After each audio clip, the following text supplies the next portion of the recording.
Le Mali plaît encore à ses enfants. Des affrontements sanglants secouent plusieurs régions du pays.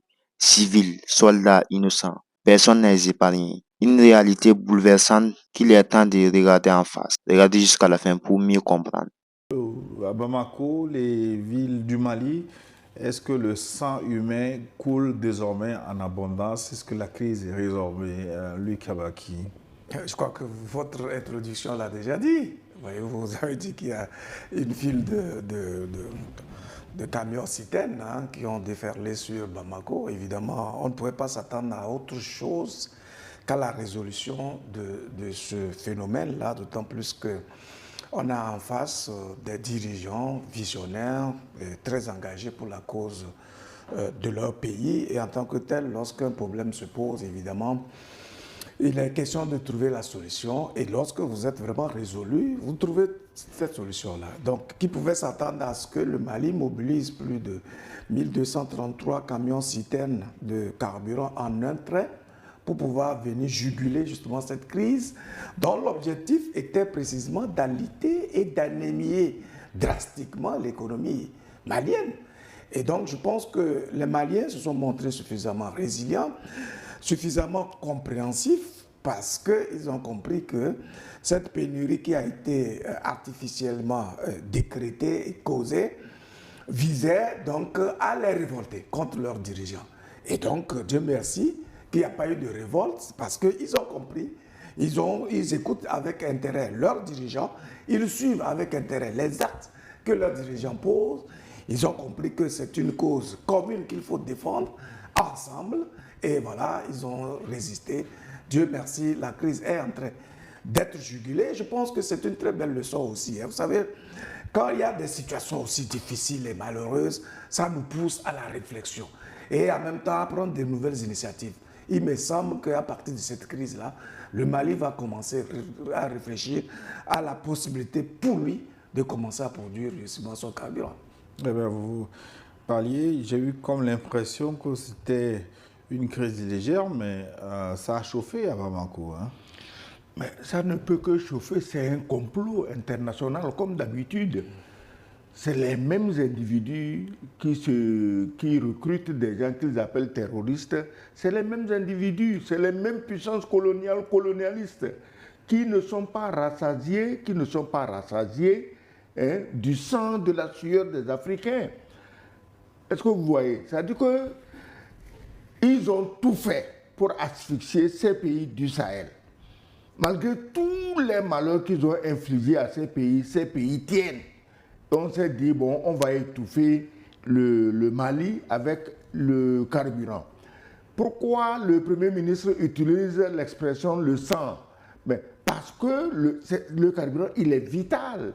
Si on vous prive de carburant, imagine nous sommes ici aujourd'hui à la télévision. Mais si ce matin il n'y avait pas de carburant, je ne sais pas comment on serait arrivé ici.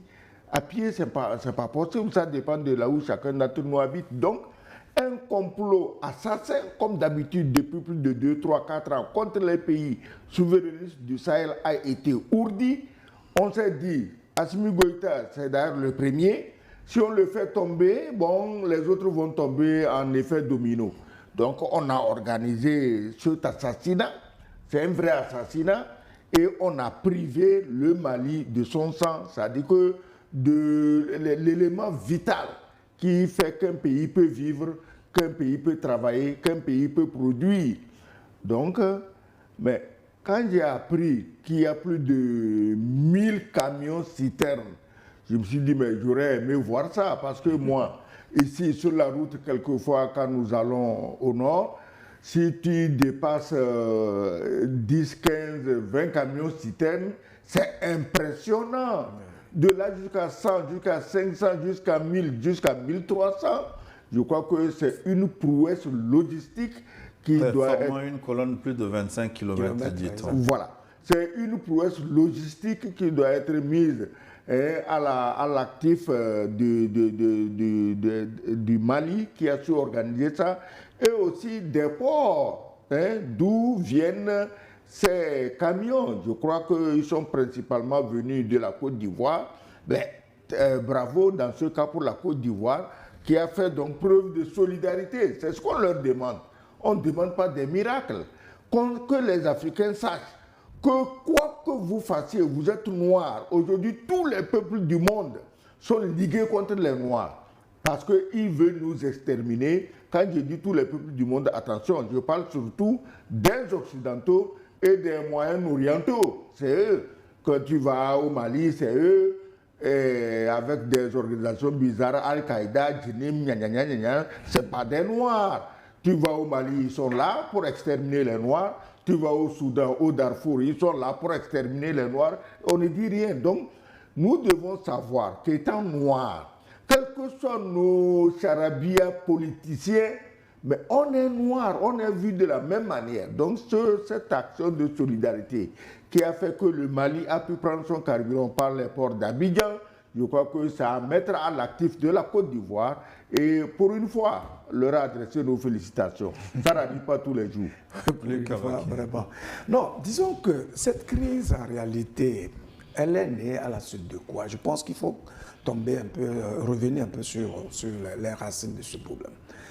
C'est que pendant longtemps, malgré toute la traque qui s'opère contre les terroristes, on constate qu'ils sont encore en mesure de circuler, de s'approvisionner et tout ça. Et dans la répartition du carburant sur le territoire malien, on a constaté qu'il y a certains endroits qui ne sont pas peuplés, mais qui recevaient beaucoup de citernes, de camions de citernes, etc. Et c'est pour ça que l'État malien, après toutes les enquêtes, a dit non, mais désormais, on va essayer de répartir selon la densité des populations. Et ça a permis justement de couper de l'herbe sous les pieds justement de ces terroristes-là qui profitaient donc de cette situation un peu confuse pour donc s'approvisionner en carburant. C'est dans ce contexte que les terroristes, étant donc alités du point de vue du carburant, sont montés au créneau pour menacer. Et dit, bon, ben écoutez, si vous ne donnez plus du carburant à la population malienne, nous, on va mettre des blocus, etc. Ils se sont organisés, bien armés, de sorte à saboter véritablement tous les convois de carburant. Sinon, en réalité, il y a eu à peine 6 citernes qui ont été brûlées. Mais dès l'instant où on a appris qu'il y a des citernes qui sont brûlées, tous les Maliens ont pris peur. Du coup, ils se sont rués sur des stations d'essence, vous voyez, pour pouvoir s'approvisionner et puis faire le stock, vous voyez. Et donc, ça crée tout de suite une pénurie.